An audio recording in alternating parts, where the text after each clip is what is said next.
Oi, estamos aqui novamente com o nosso Doc Talk. Eu sou Paula Bley, com meu amigo Ricardo Sirigati. Estamos aqui hoje com um convidado muito especial, nosso colega Dr. Ricardo Munhoz da Rocha Guimarães. Ele que é neurocirurgião, especialista em coluna, trabalha em hospital de adulto, trabalha em hospital infantil. Dr. Ricardo, bem-vindo. Hoje a gente vai se tratar de Ricardo. Xará. E seu xará, inclusive. Vamos confundir aqui. Os doutores Ricardos. Sem doutor hoje. Conta pra gente.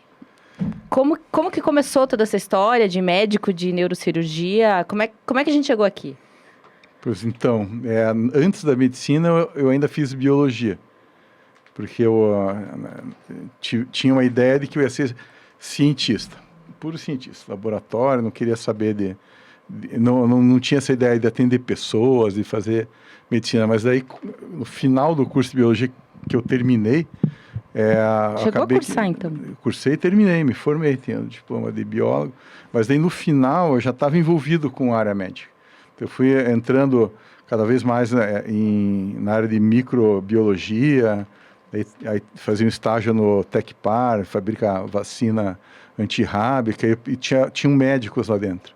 Eu comecei a me interessar muito pela biologia humana, aí me encantei. Teve alguns mentores na época ali gente que estava começando a fazer medicina e também estava nesse mesmo laboratório que a gente trabalhava lá, e eu me encantei. Mas o mais incrível, assim, que aquele estímulo final foi a partir de um colega médico que começou a me tratar lá, acho que tinha uma alergia, uma coisa assim, me mandaram no homeopata. No homeopata? Pô, eu com uma alergia já fiquei, fiquei nervosa. E achei que tinham te mandado para o alergista. Então fui para um colega que é amigo meu até hoje. E ele começou a me tratar, eu tinha mesmo bastante rinite e tal, e aquilo deu certo. E eu comecei a conversar com ele sobre isso, porque eu vinha de um laboratório de microbiologia, onde tudo é muito quadradinho, muito certinho, e ele começou a contar coisas bem diferentes, assim, sobre sobre a medicina não tradicional. Exatamente, né? Medicina não tradicional. E funcionou. E você acredita que isso foi o quê? Um efeito placebo ou uma coisa real? Cara, não sei, porque funcionou e assim, foi uma coisa, ele falou, ó, já que você é um cara da área de acadêmico, cara de pesquisa, então vamos fazer uma coisa meio organizada aqui. Eu vou te dar lá um medicamento tal e você me faz uma lista de coisas que você sentir, assim, mesmo que não tenha a ver com sintomas, mas sensações diferentes, e aí faz uma listinha e me traz aqui, daqui a X dias, que seria a próxima consulta. Isso você não era acadêmico de medicina. Não sabia nada sobre esse negócio do meu pai, nada. É porque a gente, como paciente médico, a gente leva para o que a gente quer, né? Foi antes, não tinha essa noção. Daí, inclusive, era uma coisa totalmente fora do nosso padrão, assim. Sim. Discutir aquelas diluições de milhões de vezes. Mas na época que você formou, provavelmente a homeopatia ainda não era uma especialidade médica. Não, já era. Já era? Já tinha tá. Eles já tinham, acho até, se eu não me engano, assim, talvez eu esteja enganado, mas eu acho que era até mais corriqueiro do que hoje. Porque hoje já estão questionando novamente, várias né? outras especialidades. O CFM já está questionando novamente, mas eles sobre ser ou não. Eles estão... Tinha uma clientela assim bem... Mas eu acho que eles tinham um lugar um pouco mais definido, assim. Entendi. Mas é uma impressão, também eu não posso... Não sei como é o mercado deles, a vida deles. Mas eu sei que eu tomei o negócio, fiz a listinha. Funcionou. Daí levei para ele e falou, o que você achou? Eu falei, fiz a listinha aqui das coisas, né? Daí mostrei para ele, ele falou, tá bom, espera aí que eu vou... Trouxe um livro dele lá, e mostrou a medicação que ele me fez, que na época, eu me lembro, era chumbo. Era chumbo, plumbo. Chumbo diluído. PB, da tabela periódica. Plumbo lá, diluído, sei lá, 5.000 vezes, 500 mil, não sei, negócio... Entendi. Uma técnica deles lá. Daí eu fiz o relato e ele mostrou no livro e estava lá, tudo que eu escrevi previsto no livrinho dele lá. Eu falei, não, mas isso não é possível. Aí começamos a discutir sobre homeopatia. Daí eu decidi que, além de fazer medicina, eu queria fazer homeopatia. Ah, entendi. Você já tinha, tipo, pré-definido, não, vou ser médico ou Eu homeopata. já tinha. Mas já então, e como que você foi cursinho. chegar justamente na parte exatamente Então, contrária? aí, Porque não- você virou um essa- neurocirurgião. Neurocirurgião nada a gente poderia fala ser, que né? é quase um engenheiro da medicina. Nada poderia porque ser é tão toda... diferente, né? É, Aí, exatamente. mas daí eu entrei no curso e o curso não... Você nunca ouve falar de homeopatia, nem nada disso. Mas o fato é que eu fui caminhando e vendo que a área de neurologia me interessava. Tanto a neuroanatomia, as aulas de neuroanatomia eram muito legais. Eu ficava...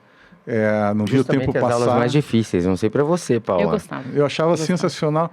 E a parte prática também ali, né, de secção, e mesmo a teoria também. Daí comecei a gostar e um dos professores era neurocirurgião. E aí fiz estágio e tal, comecei a gostar da área cirúrgica, de trauma, de pronto-socorro e tal. Eu comecei a fazer estágio no 3º ano já, lá no Cajuru. Então eu pisei no Cajuru, era... Hospital grande, da rede pública. Porque é privada, né? A gente tem os dois aqui. Ele é misto, né? Pronto-socorro sempre foi um dos Um dos maiores pronto-socorros mais movimentados, né? daqui de Curitiba.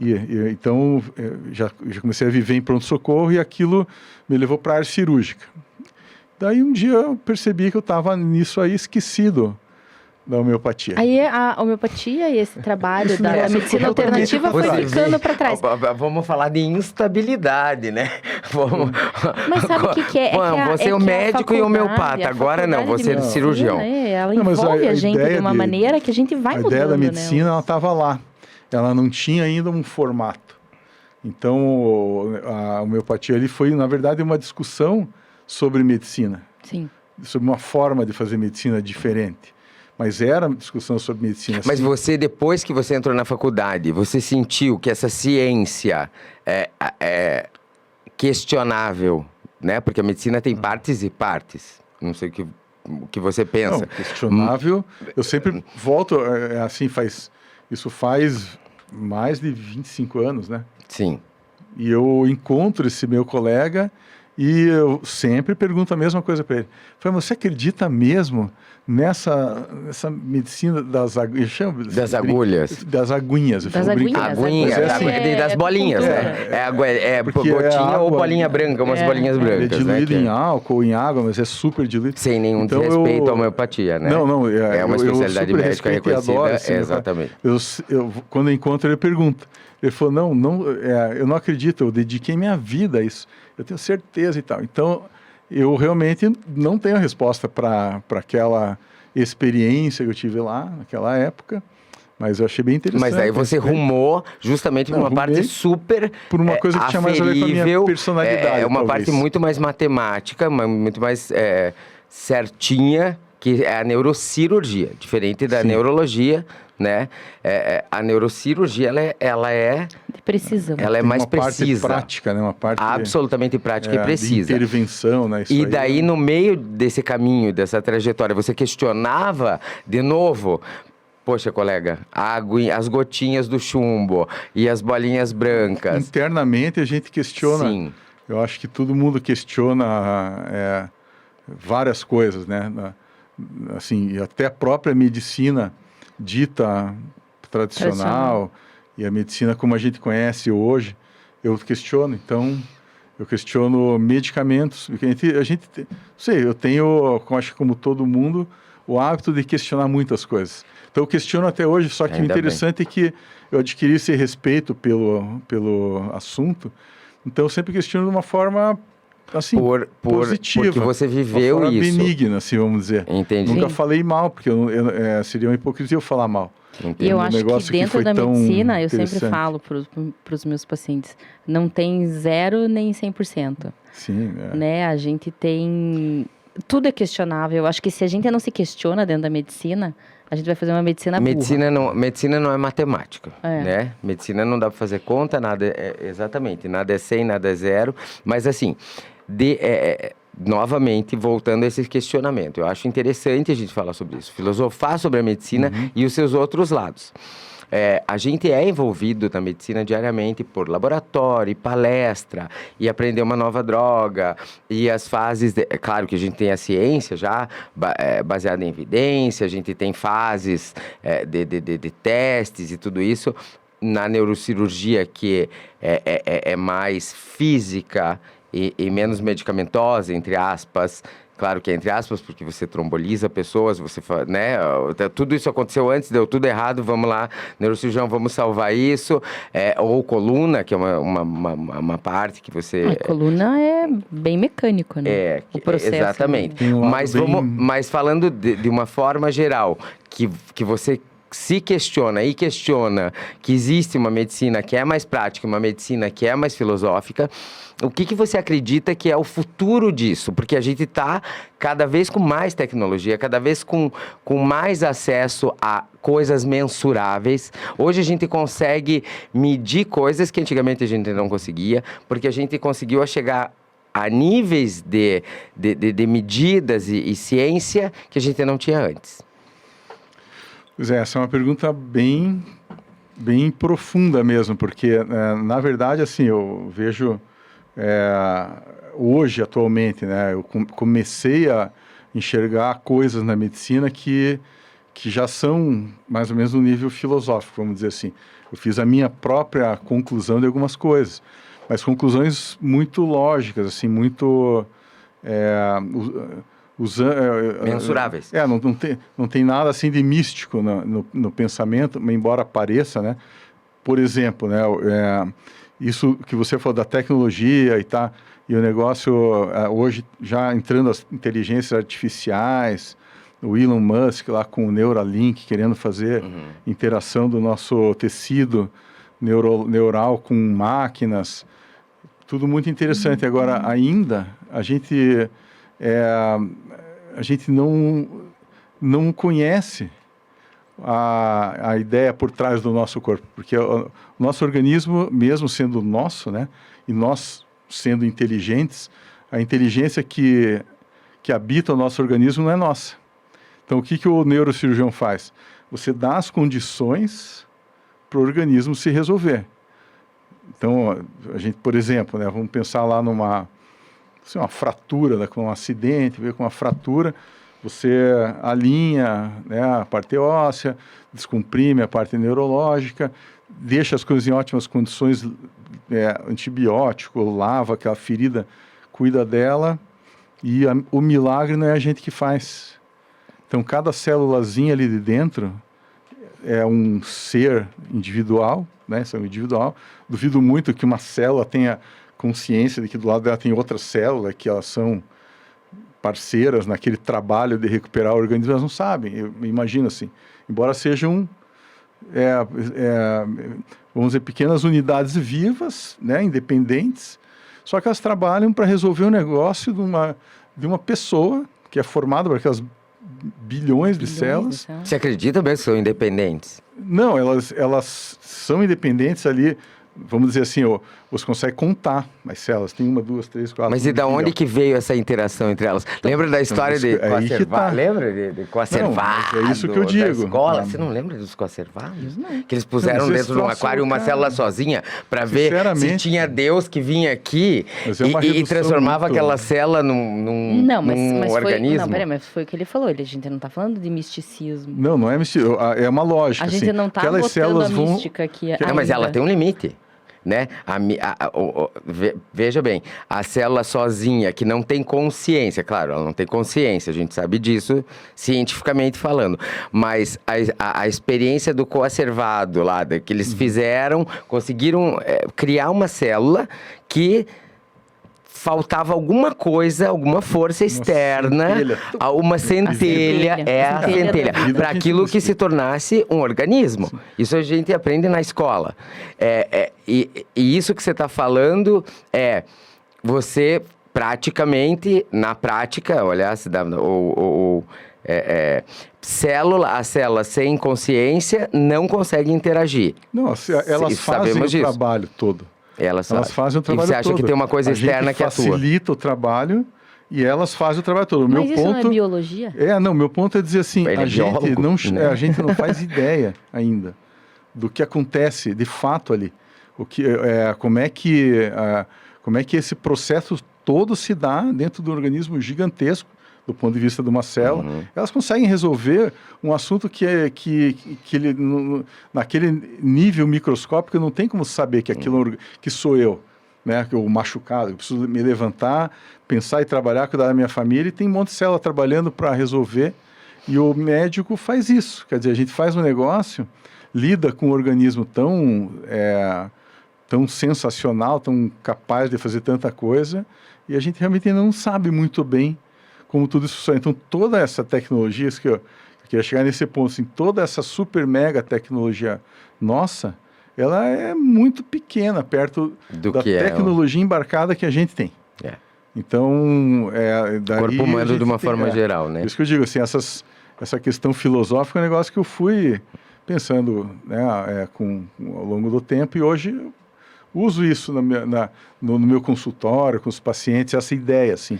Você consegue perceber, assim, aquele paciente que tem mais fé, vamos dizer assim, mais espiritualidade, mais otimismo, mais fé, mais religiosidade. Você acha que esse paciente, ele evolui, desenvolve melhor naquele momento cirúrgico? Tipo, você consegue pegar 2 pacientes que você fez uma cirurgia muito parecida, né? E a recuperação geral, deles sim. Foi diferente? No geral tem muita diferença. Agora, é interessante porque não é esse conceito de fé, quanto mais crente a pessoa ela tem vamos dizer assim, uma capacidade melhor de sair melhor daquela situação. Mas é uma coisa, vamos dizer, do espírito do homem, mas não da fé dele necessariamente. Mas, por exemplo, um exemplo bem típico, vem uma pessoa positiva para você. Ela pensou, ela tem medo, mas ela também tem coragem de fazer o tratamento que ela precisa fazer, e ela tem uma positividade, ela está alegre, ela está disposta a melhorar, ela está disposta a lutar pela saúde dela. Essa pessoa, com certeza, melhora e tem muito mais condições do que aquela pessoa negativa, derrotista, que acha que tudo é difícil, que tudo vai dar errado. Assim, ai, doutor, você é minha última esperança. Então, isso é um chavão, né? Isso é uma frase. Isso é esse cara. Isso é uma frase que eu descobri que é... Dói, não dói? Não, isso aí, alguns pacientes, eu descobri que isso tem existe em alguns casos, é uma forma de te seduzir. E uma tortura psicológica, né? Exatamente. Tipo, você é minha última esperança, senão eu vou morrer. Você é o cara mais sensacional do mundo e você é minha última esperança. Com isso, eles tentam conquistar em você, talvez, uma atenção, uma dedicação diferente, tentando alisar o teu ego, assim, né? Mas Sim. Isso tudo a gente, com o tempo, a gente vai entendendo. Já tendo tanta gente há tanto tempo que acho que a gente consegue detectar, assim, a sedução. O jeitão, né, de cada abordagem de paciente. Mas essa tua pergunta é bem interessante. Eu tenho um caso de uma paciente minha que era uma menina que fez uma fratura.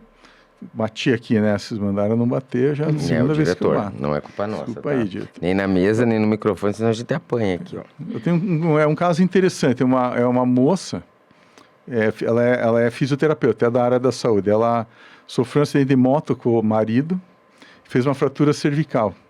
E chegou no meu plantão no Cajuru, tetraplégica. Não mexia nada.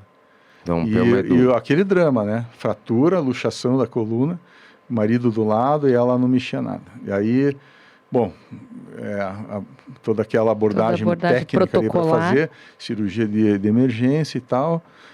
Antes de começar a cirurgia, eu já vi que ela começou a ter alguns movimentos. Então, aquilo é um bom sinal de que provavelmente ela está ali com uma concussão medular ou algo que seja temporário e tal. Então, vi ali um bom prognóstico, de fato teve um excelente prognóstico, então operou, ela recuperou, graças a Deus, ali rapidamente os movimentos.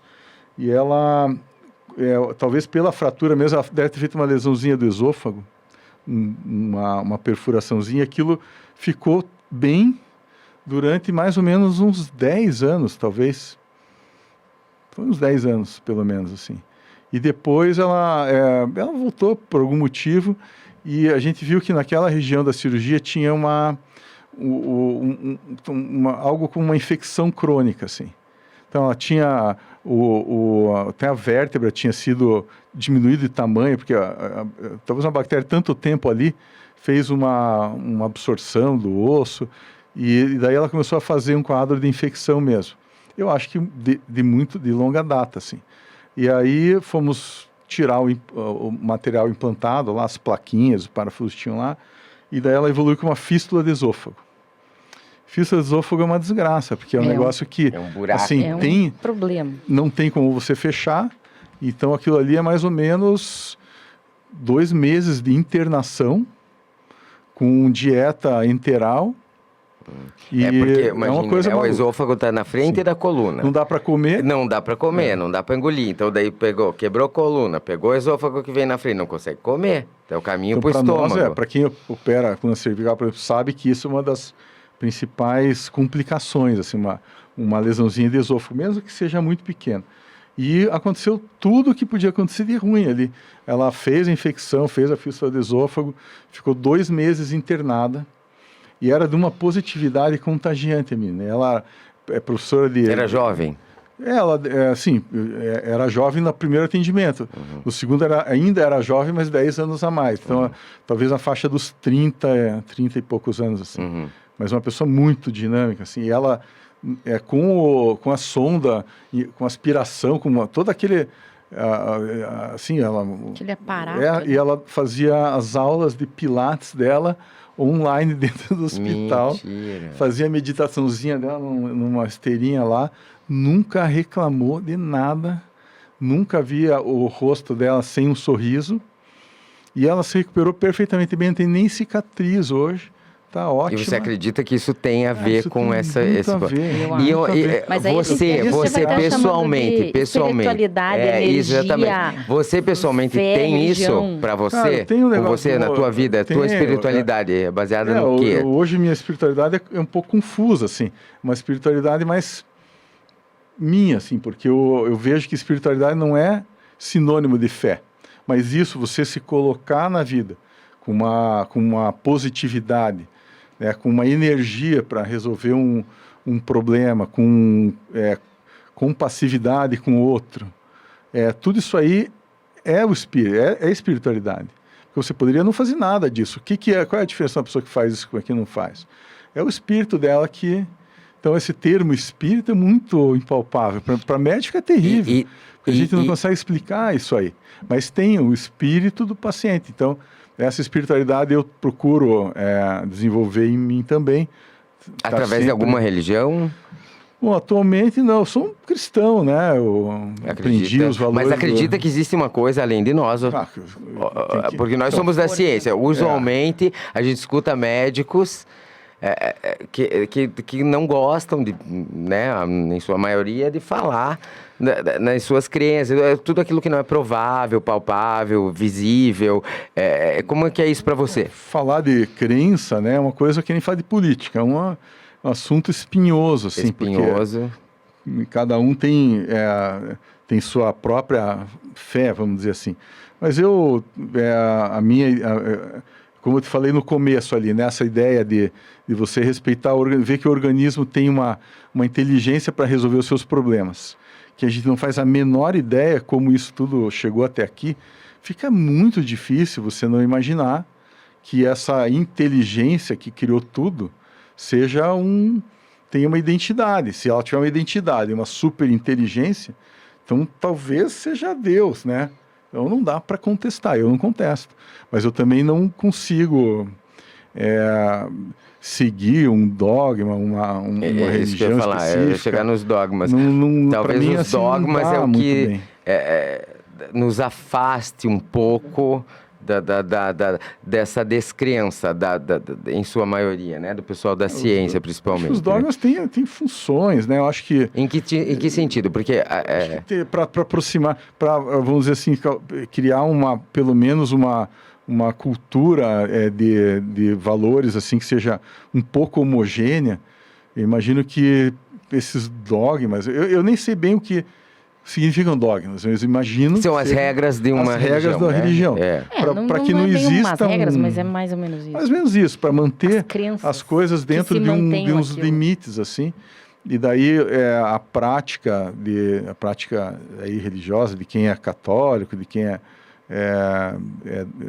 evangélico, ou mesmo bandista, ou qualquer das religiões, assim, a prática religiosa, acho que leva a um aperfeiçoamento de valores. Você cresceu católico? Em que religião que... Olha, eu sempre estudei em colégio católico, né? Desde sempre, assim, os colégios que eu estudei eram colégio de padre, depois a PUC, né? E sua família, seus pais, eles te educaram... Você foi batizado na igreja católica? Como é que foi?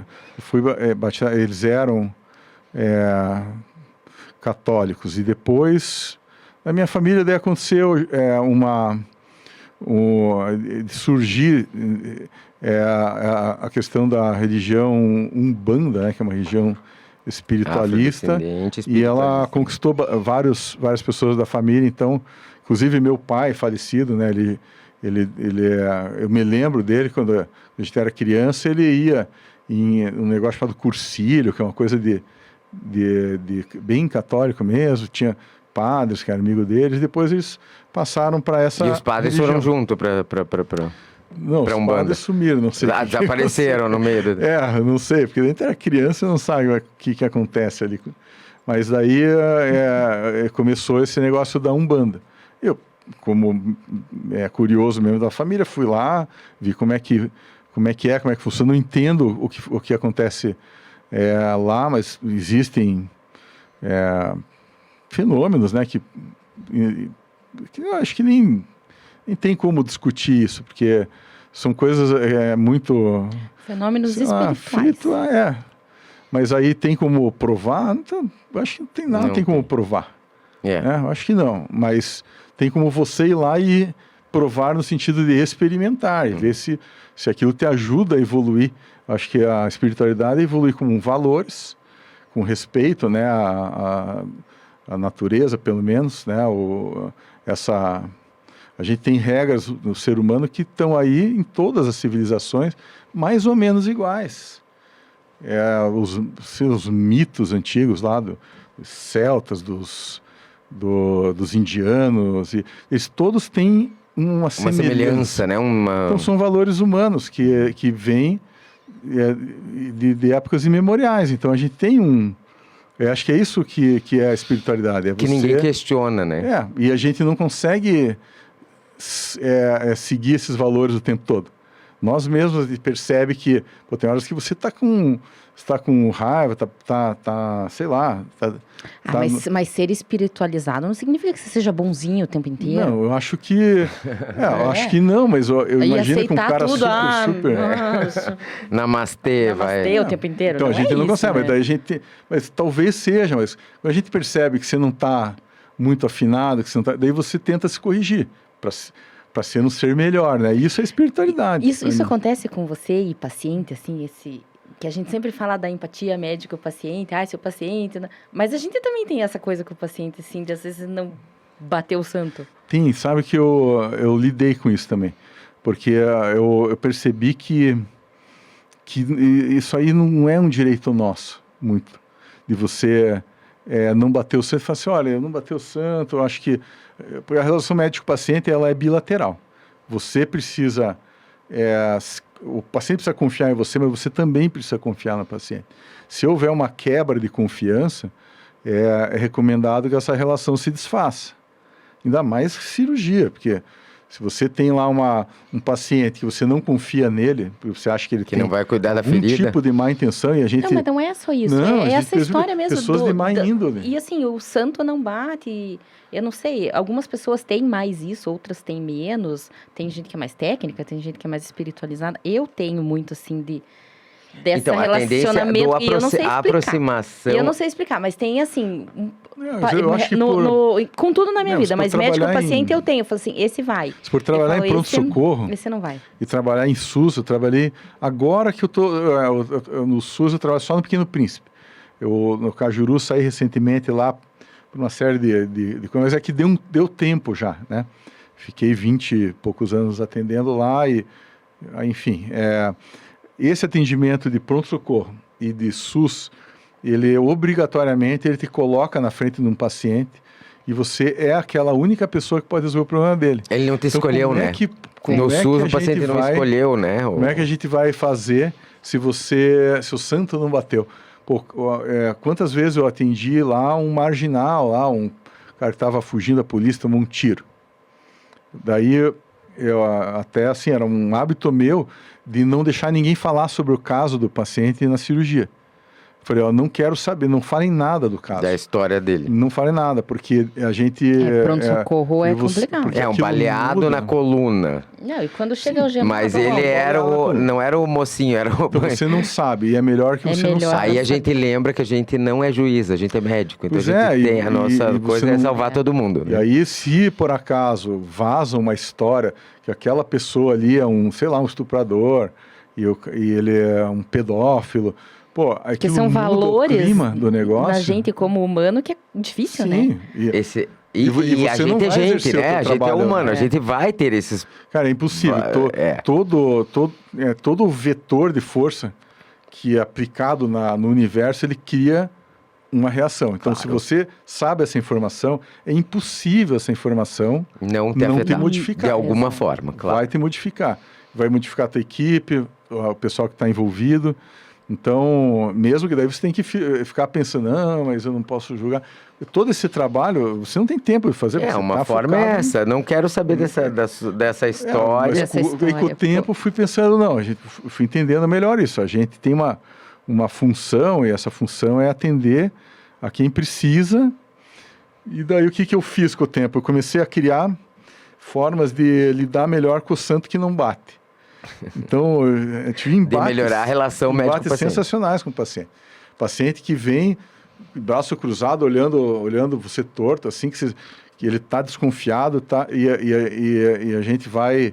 Eu entro naquela energia dele e vou indo até quebrar aquilo lá. De alguma forma, a gente faz um acordo. De alguma forma. Então, já lidei com pacientes muito difíceis. Paciente agressivo, paciente... amargo. Tinha uma senhorinha, ele ficou umas 3 consultas, a gente ficou só ela embatendo comigo, só embate. Ela falava um negócio, ela retrucava, discutia, ela não confiava. Você responde, eles não, eu vou na conversa dela, eu não vou... Você tenta evitar ali o embate. Na verdade, tem vezes que não dá. A gente vai para uma... Daí eu entro naquela energia deles lá e tento quebrar aquilo com um acordo. Mas essa é a tua tentativa de vamos dizer, fazer a coisa certa, você acha que isso vem de um mecanismo, uma espécie de um robô, uma máquina que cumpre coisas, ou que precisa de uma força na espiritualidade, ou seja, onde for? Nada disso, cara. Nada disso. É que eu acho sensacional fazer isso. Eu acho legal, cara. Acho legal você pegar uma situação difícil, com uma personalidade difícil, e você conseguir quebrar aquela barreira. É um prazer de fazer isso. Eu acho... Não faço nem por achar que eu estou fazendo certinho lá dos... você falou que é o certo. Do bom cristão, é isso? Difícil certo não errado, tem certo e errado. Mas... O Ricardo parece que ele quer fazer o quê? Ele gosta do que é difícil, né? Cara, para começar, ele começou, ele escolhendo ele saiu da biologia para neurocirurgia, e daí ele isso, e o que inspirou ele virou um neurocirurgião, sendo absolutamente inspirado o quê? Nas gotinhas de chumbo da homeopatia. Cara, isso aí, você falou um negócio que é difícil. Quando você perguntou, o que levou a fazer, a primeira resposta que eu tinha antigamente, depois eu me lembrei, eu respondi isso porque dessa forma eu falei, olha, eu ia atrás do que era mais difícil. Então eu falei, bom, esse negócio de plantão aqui, vida real, você tem que resolver na hora, isso aqui é difícil, você está cansado, não sei o quê, então eu gostava. Neurocirurgia muito difícil. Muito difícil. Então é isso que ficava me desafiando. Não, você sabe que eu soube de um passarinho chamado diretor me contou que Ele já lutou karatê, já foi corredor de moto, assim, entendeu? Que é tudo que é muito Corredor desafiante. de moto Cara, e neurocirurgião. Desafiador. Olha, uma vez eu discuti com um professor, teve um americano que é aposentado já lá de Cleveland, que é um médico que eu respeito muito, me oriento muito pelos livros dele. Eu conheci ele pessoalmente e a gente conversou várias vezes. Daí uma vez a gente falou sobre moto, porque ele também gosta de moto. Eu expliquei minha teoria sobre moto para ele, e o cara falou, pô, não é que eu também pensei a mesma coisa já uma vez? Ah, eu também quero saber. Como é que é a teoria da moto? É assim, ó, e vale para o karatê também. Então, quando eu era adolescente, quando eu era criança, me lembro que eu era uma criança meio medrosa, assim. Eu tinha medo do pessoal que fazia bullying no colégio. Eu tinha sempre um cara maior que todo mundo na tua turma que batia em todo mundo. Pegava teu lanche, eu tinha medo desses caras, não conseguia enfrentar eles. E só que me incomodava muito a covardia. Eu era um covarde incomodado. Eu falei, cara, eu não gosto da situação, mas também não tenho a coragem suficiente. Daí a primeira dessas coisas foi o karatê. O karatê com adolescente. Falei, bom, eu vou lá ver uma arte marcial. Fui lá ver o karatê. E naquela época, hoje o karatê é diferente, assim, naquela época era muito mais rústico, assim, então tinha uma... Ofensivo. Era um negócio... Era Karate Kid, né? Não era aquela coisa... Era a época do Karate Kid. Daquela época mesmo. Daí, hoje em dia, o karatê ele não tem contato, ele é um esporte feito para criança, para lutar nas Olimpíadas, sem um risco de... sei lá, se matarem lá mas naquela época não era assim. Mas não tem a tal da filosofia oriental nesses esportes? Mas as filosofias orientais... Justamente essa do não briga, né? Não, a filosofia oriental, a filosofia do guerreiro. Todo o Budô, né, que é a origem dessas artes marciais japonesas, elas obedecem, vamos dizer assim, umas regras milenares de guerreiros. Então, por exemplo, a não agressividade. Mas a não agressividade significa assim, você não pode ser agressivo. Só que... Mas também não pode ser bobo. Não, mas é aí que tem uma pegadinha. Se você, por exemplo, você está lá na rua, tá, você vê uma pessoa vindo na tua direção para te assaltar. Aquela pessoa, ela já quebrou esse protocolo da paz. A agressividade já partiu dele. E aí eu já estou... numa postura reativa e defensiva. Lógico que você está esperando o ataque já. Só que antes dessa pessoa conseguir te atacar, você ataca ela primeiro. Mas a atitude de agressão não foi tua. Então, toda a arte marcial japonesa... Você achou uma desculpinha para sentar a mão no cara. Você vai se defender. Mas é muito diferente esse negócio de você ser agressivo. Sim. Você provocar uma agressão. Uma briga, né? Você provocar o problema. Nada. O tá famoso todo mundo briga em paz do e nada. você quer criar confusão. Isso vai ser agressivo. Agora, se você, antes de levar sei lá, ser assaltado, levar um golpe, alguma coisa, você conseguir fazer o primeiro movimento, ele já não é mais o primeiro movimento, ele é o segundo. O primeiro foi a pessoa que fez, que veio ligada na agressão. Já a agressão partiu daquela pessoa. Isso você aprendeu lá nos primórdios do teu karatê. E a teoria da moto? O karatê foi... Ele tem muito tema. Peraí, não, a teoria da moto começou lá no karatê, peraí. Eu tinha que perder o medo. E o karatê, eu entrei lá morrendo de medo. Falei, pô, esse troço aqui é muito difícil. Enfrentar um cara, meu Deus me livre. E fui indo, você vai perdendo o medo, até pela filosofia, porque é essa filosofia que te tira o medo. Porque você vai aprendendo uma coisa que não veio do Japão lá de 1000 anos atrás. Você veio da Índia, veio de 5.000 anos atrás. Eles pegaram essa ideia toda e está lá até hoje. Então, quando você vai treinar uma arte marcial, você entra em contato com uma cultura milenar de verdade, assim, de, sei lá, mais de 3.000 anos de idade. E tu não sabe de onde que aquilo veio, exatamente que caminho fez, mas está lá. Então, ajudou. Mas mesmo assim, não resolveu tudo. Porque para você ser um cirurgião, o cirurgião é uma pessoa que você está lá aquele paciente que está ali, ele é a tua responsabilidade, acima de tudo. Tem uma equipe, tem um monte de gente que faz um monte de coisa. Mas o cirurgião, o que está responsável por aquele caso lá, você que vai resolver aquilo aí. Às vezes você sentou frente a frente com o paciente, ele confiou em você, foi no teu consultório, mesmo, vamos deixar de lado um acidente, uma emergência. A pessoa veio, confiou em você, sentou na tua frente. Escolheu você. Então, na hora de operar, você é o cara que tem que resolver aquilo. E na hora que dá problema, todo mundo fica te olhando. Então, existe uma coisa estranha aqui. Hoje é até perigoso falar assim, que as pessoas não entendem mais muito bem. Mas tem uma autoridade na sala. O cirurgião é a autoridade máxima numa cirurgia. E ele tem que saber ser o líder. Ele tem que saber ser essa autoridade. E tudo que aconteceu, você tem que resolver. Então, quando eu comecei a perceber isso, isso é apavorante, assim. Você chegar num caso dificílimo que você não está conseguindo resolver e que acontece uma coisa inesperada, todo mundo para e te olha, o anestesista te olhando, teus auxiliares te olhando, o pessoal que trabalha, todo mundo te olhando pela janelinha, tem gente... E você tem que resolver. E você tem que ter coragem, e tem que pensar rápido, tem que resolver aquilo ali na hora. Se você ficar em pânico, quem paga é aquela pessoa que está ali, confiou em você. Então, para diminuir esse pânico, nessa hora o risco, né, principal é de quem está ali na mesa, o doente. Ele que paga o pato. Né?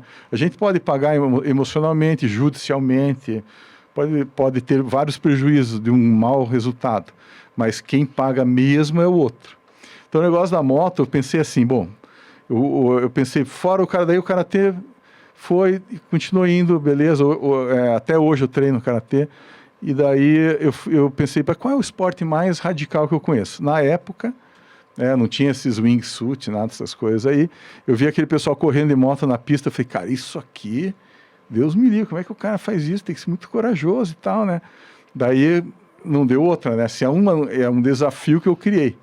Eu falei, vou lá, vou aprender isso aí. Daí fui fazer curso de pilotagem de moto e tal, porque era difícil. Daí o que acontece ali?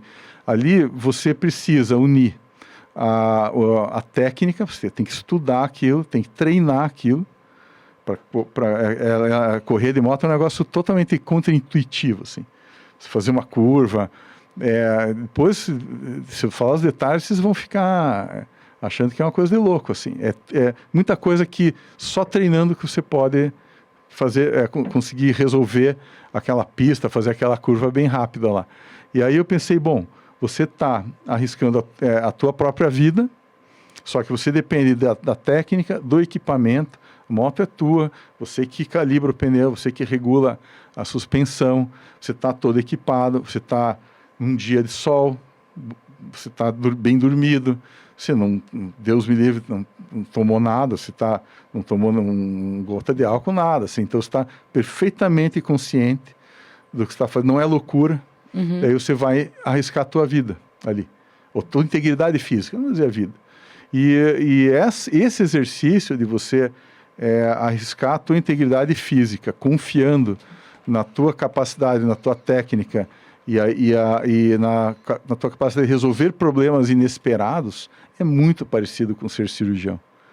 E aí eu perdi o último medo que eu tinha. E sendo que é em você mesmo, eu tinha medo. Quer dizer, se minha técnica estiver errado, eu vou estar me prejudicando. Eu só troco de quase lugar. Empático, né? Eu troco de lugar com o paciente. Se pôr, exatamente, Porque se pôr no lugar do outro. Aqui eu pago. Lá ele paga, mas aqui eu pago.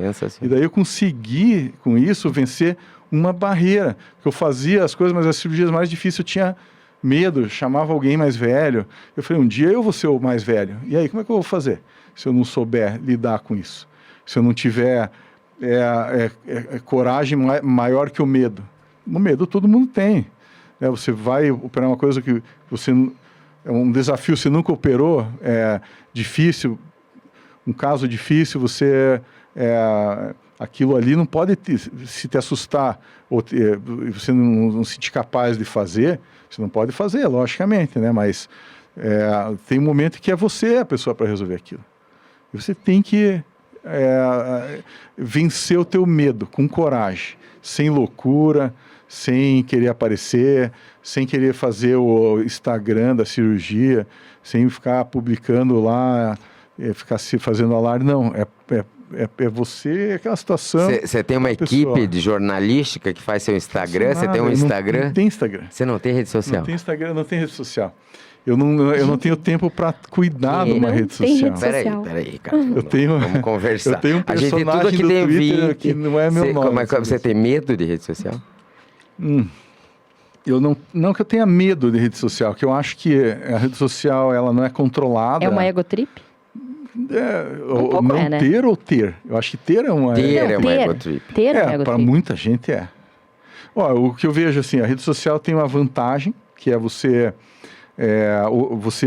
oferecer o teu trabalho, mostrar o que você faz.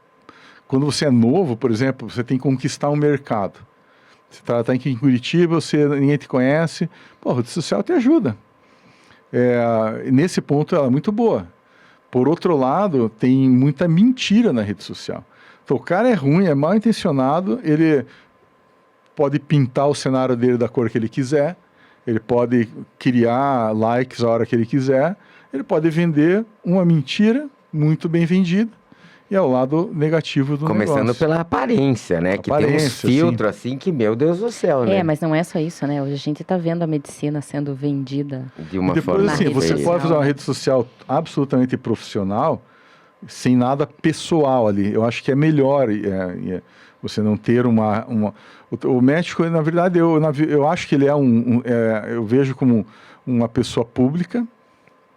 Então, mas você não é um político, você não precisa de votos, você não precisa ficar conquistando opinião pública. Mas Mais você ou é uma menos, pessoa né? pública. Porque hoje em dia, nesse mercado, por exemplo, da estética, que é super concorrido, Pois é, mas em aí alguns entra setores, Mas aí aí- se mas você a tem gente que vai entrar em outras selecionar, coisas. é quase uma Medicina. competição, né? Mas daí isso não é medicina, mas né? Isso não é medicina. Eu acho que isso concordo. daí existe uma busca por um mercado.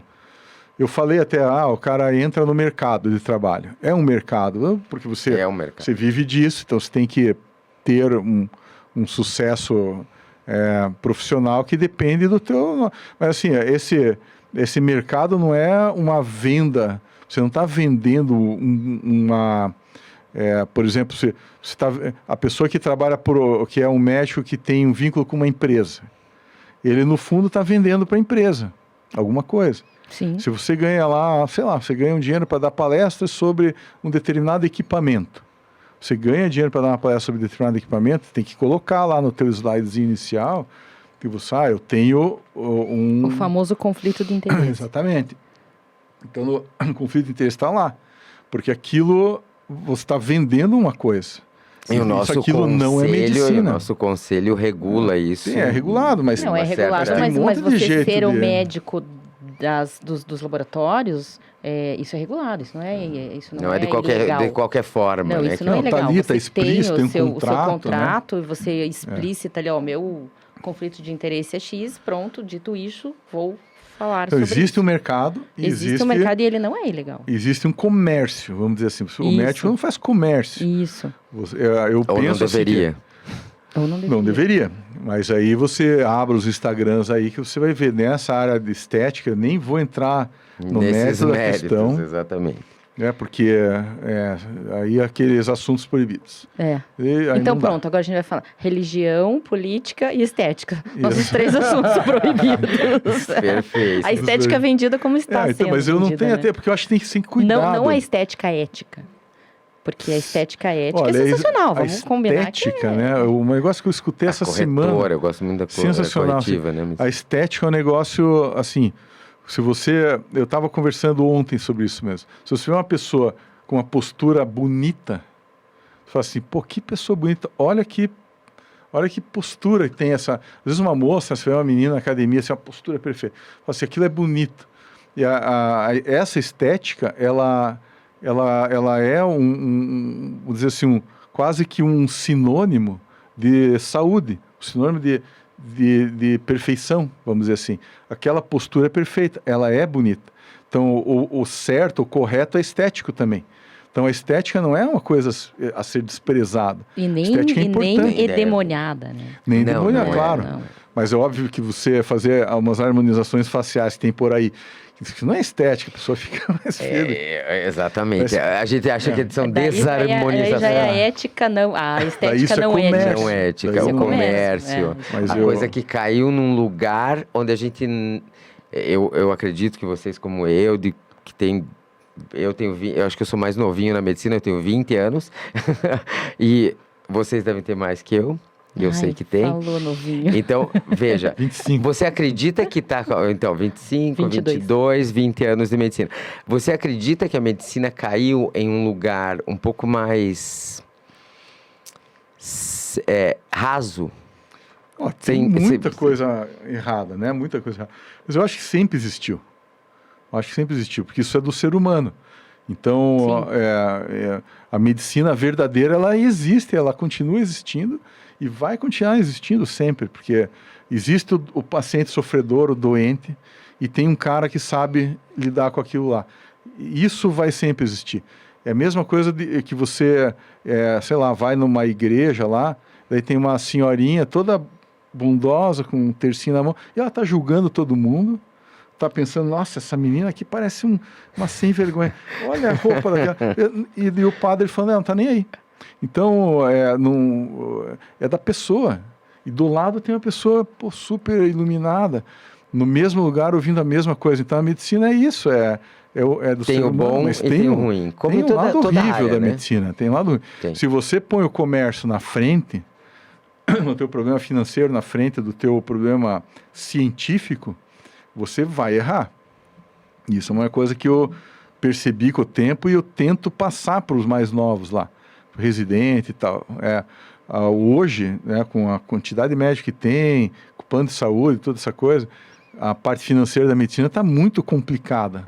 Se você fizer aquela medicina certinha, né, achando que você vai ser vai remunerado, morrer de fome. você está ferrado. É. Não vai ser remunerado. Antigamente, tinha poucos médicos, acho que era meio natural, mas hoje, né? Então, a gente tem dois problemas. Um é você fazer uma boa ciência e outro é aprender a lidar com a tua parte financeira. São dois assuntos. Diferente. E totalmente diferentes. Então, não é porque você é um bom cirurgião que os teus problemas financeiros vão estar resolvidos. Não vão.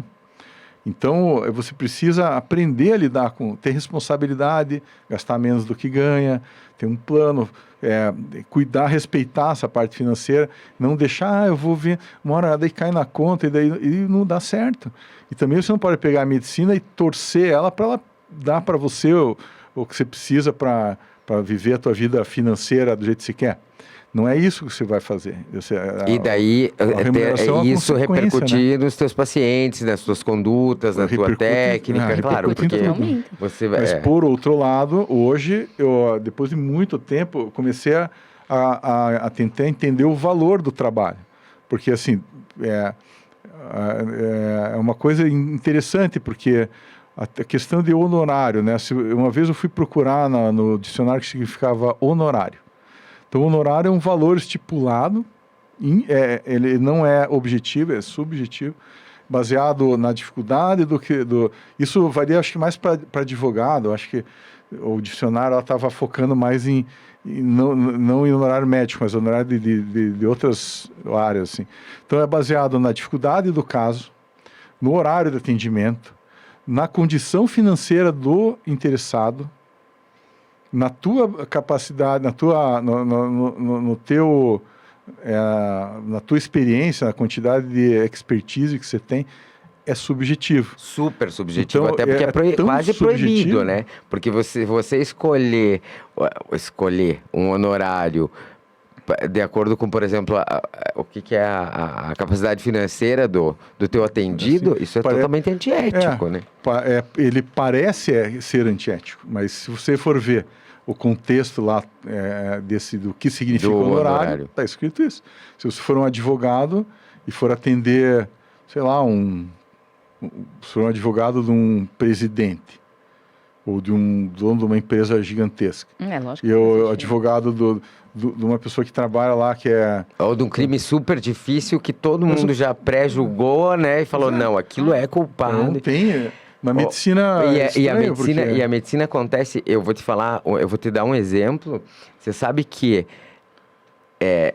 em hospitais, alguns hospitais privados, vamos dizer, que pagam por atendimento, você ganha a mesma coisa por uma consulta de gripe, uma sutura de face ou um atendimento de uma parada cardíaca. Você acha certo? Não. Vocês são Logicamente, como colega, não. Isso não é certo. Mas, não é certo. então, por isso que eu acredito... a pergunta era essa. A medicina está se tornando mais rasa, mais frágil, mais... mais Cara, nebulosa. Meu Deus. Porque Nossa, esse é um tem assunto mais sentido você ganhar a mesma sobre coisa isso, por uma cara. parada cardíaca e a consulta de dor de garganta? Então, é por isso que o valor do negócio como você vai valorar o teu trabalho? Quem que é o responsável por dizer quanto vale? É você, é o médico, você é um prestador de serviço. Então você vai dizer o quanto vale. Mas Porque, você, bem, na verdade, se você usar a gente sabe o que a gente vale, o que a gente conhece, mas quando o você que vai a gente atender uma oferece. pessoa que não tem nenhuma condição e tem uma doença que você pode tratar, você pode ter, eu gostaria de ter a liberdade de falar assim, eu quero fazer de graça isso. E você eu não vai quero poder. ganhar nada Só que por para o isso. cirurgião é mais Mas eu difícil, né? também Porque quero você ter depende liberdade de dizer, ó, para você, isso vai custar tanto, cara. Porque eu sei o que eu preciso para manter as coisas do jeito que estão, O status manter uma quo. equipe, manter equipamento, manter Sim. estudo, congresso, não sei o que. A gente precisa de... Se A atualizar. medicina é cara, ela é cara para nós, ela é cara para De o sistema, tempo, ela é cara de para tudo, todo mundo. E daí a gente já volta lá no começo da nossa conversa, a medicina e a filosofia, né? Quanto embate a gente tem, Não, né? muita Dentro coisa. da gente. E a gente, vocês, eu não sei exatamente na área, nessa tua área, que é... Emergência. que você tem muitos contratos, você é muito você tem contratos, né? Sim, Com contrato. prefeitura, vínculos de trabalho, é um pouco diferente, assim, a questão, mas eu acredito que a gente deveria ter uma liberdade para poder, por exemplo, a gente não deveria ter tabela. Tabela é um erro. Você pegar um convênio hoje, tem uma tabela, e eles remuneram uma tabela. Daí tem um médico com 25 anos de formado, tem um com recém-formado, 1 ano de formado. E esse convênio remunera da mesma forma. É óbvio que isso está errado. E se tem uma coisa errada no sistema, ela vai criar um outro erro para compensar aquele ali. Sim. E quanto mais erro tiver, mais eles vão se compensando. Vou tirar o telefone aqui que vai vibrando aqui. Sim, sem problema. Você vibra o microfone. Então, quanto mais erros forem se acumulando, mais outros erros vão ter que surgir para corrigir aquilo. E daí está na situação que está hoje. Então, por que tem uma comercialização de medicina? Por que tem gente vendendo, sei lá, tem gente que vende cirurgia plástica faz consórcio. Consórcio de cirurgia plástica. Sim. Como é que a gente chegou nesse ponto? A gente chegou nesse ponto porque foi um erro atrás do outro. Então, uma sucessão de erros. Você acredita numa melhora próxima disso? Eu acredito, a gente vai ter que chamar de sim. novo ele. Ricardo, você vai ter que Não, a gente vai ter que chamar o Ricardo de novo, porque a gente tem mais umas 15 horas de diretor. Olha, a gente tem... Eu super acredito nisso. Eu acredito, sim, que as coisas só funcionam, a maquininha só funciona bonitinha se ela estiver correta. Se ela tiver um erro, uma falha, ela não vai... Ela em uma hora vai parar a máquina, e ela está prestes a parar na minha visão.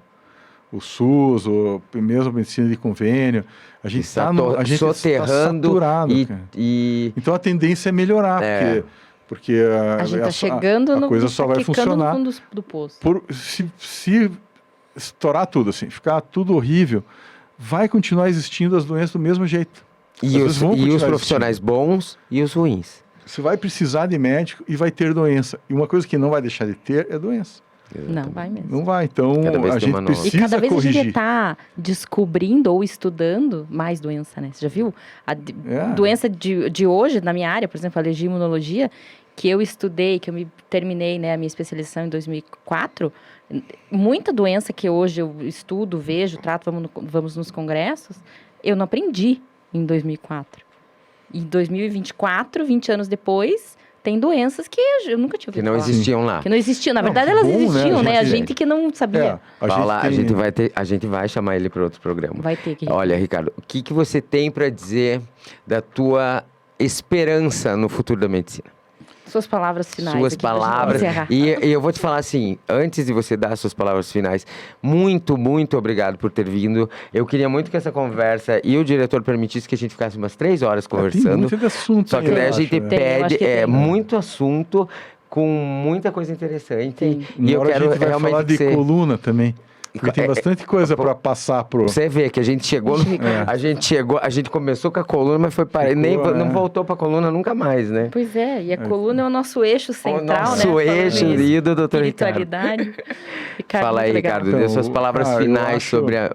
Eu acho que o espírito da medicina, ela existe desde os druidas, não sei lá de quem, e até hoje vai continuar existindo.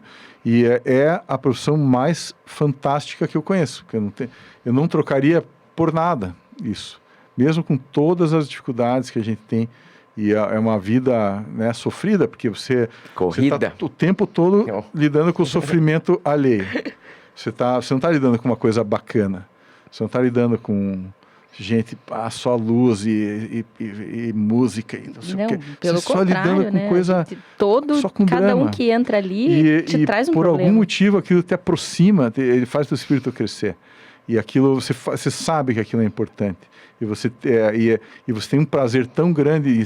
Só que você só tem esse prazer se você realmente entender a medicina como na ela sua é. forma mais... Na sua forma pura, que é aquela forma de você usar a tua ciência para resolver uma vida de uma pessoa, uma questão de uma pessoa ali, e isso, o seu trabalho bem feito, quando termina aquele trabalho, você vê o resultado, é sensacional. Salvar uma vida não tem preço. Sensacional. Ou maravilha. mudar a vida de uma pessoa. Eu tô emocionado, de verdade, eu acho que nunca aconteceu isso no programa, mas de verdade Uma por coisa te encontrar... tocou aí, mas... Não, é isso, porque eu defendo isso, eu faço palestras sobre isso. Eu acredito na medicina na sua forma mais humana. É muito bom, muito obrigado pelo seu depoimento. Obrigado a vocês. Que sensacional, cara. Encontrar médico assim. Cara, o Ricardo vai ter que voltar. Eu sei que você é assim, mas que gostoso que ainda tem, né? Inesperado, diretor, não me